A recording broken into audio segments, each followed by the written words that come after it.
अमरावती पदवीधरसाठी उद्या मतदान होणार आहे। मात्र मतदानाच्या पूर्वसंध्येला आमदार रवी राणा यांनी खळबळजनक दावा केलाय। अमरावती पदवीधर निवडणुकीतील 23 पैकी अनेक उमेदवार संपर्कात असल्याचा दावा त्यांनी केलाय। तसंच 9 ते 10 उमेदवार भाजपसाठी काम करत असल्याचंही त्यांनी म्हटलंय। तसंच निवडणुकीनंतर महाविकास आघाडीचे उमेदवार भाजपमध्ये प्रवेश करतील असा दावा राणांनी केलाय। जेवढे उमेदवार उभे आहे त्याच्यातले अनेक उमेदवार माझ्या संपर्कामध्ये 9-10 उमेदवार तर मला असं दिसलं की ते यांचंच काम करत आहे। म्हणजे काँग्रेसचे नेतेसुद्धा यांचं काम करत आहे, उद्धव ठाकरेचे सेनातले पण काम करत आहे, NCPचे लोक काम करत आहे। अशा परिस्थिती मला वाटते की आज फक्त रेकॉर्ड ब्रेक जर महाराष्ट्रामध्ये कोणी विजय होईल ते रणजित पाटीलच होणार आहे। अशा प्रकारचा एक पूर्ण महाराष्ट्रामध्ये बोलबाला आहे आणि अमरावतीमधून प्रचंड बहुमत त्यांना या ठिकाणी मिळणार आहे। आणि निवडणूक रिझल्ट आल्यानंतर जे जे उमेदवार उभे आहे 9-10चं तर मी धन्यवाद देतो की ते सगळे प्रचार सोडून यांचाच प्रचार करत आहे आणि काँग्रेसचा उमेदवार सुद्धा तुम्हाला भाजपमध्ये दिसेल। मुख्यमंत्री एकनाथ शिंदेंनी औरंगाबादमध्ये संत समागम सोहळ्याला विशेष उपस्थिती लावली। यावेळी मुख्यमंत्र्यांचा सत्कार करण्यात आला।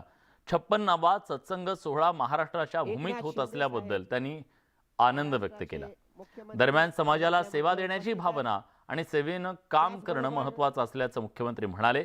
दुसरीकडे सरकार सुद्धा सर्वसामान्यांच्या कल्याणासाठी कार्य करत असल्याचा पुनरुच्चार मुख्यमंत्र्यांनी केला। एवं पूज्य राजपिताजींचा आशीर्वाद प्राप्त करत आहेत।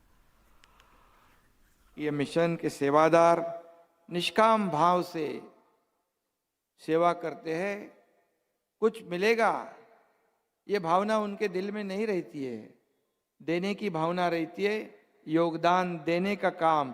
ये सब हमारे भावक जो है ये सेवादार पूरी उनका हर समय कोई भी आपदा आती है तो योगदान हमेशा दिखाई पड़ता है।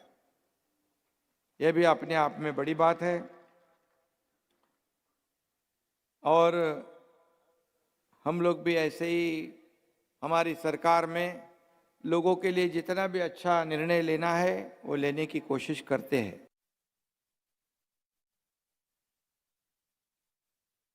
च्या वतीनं मुख्यमंत्र्यांना जिजाऊ बंधन संकल्पनेविषयी माहिती देण्यात आली।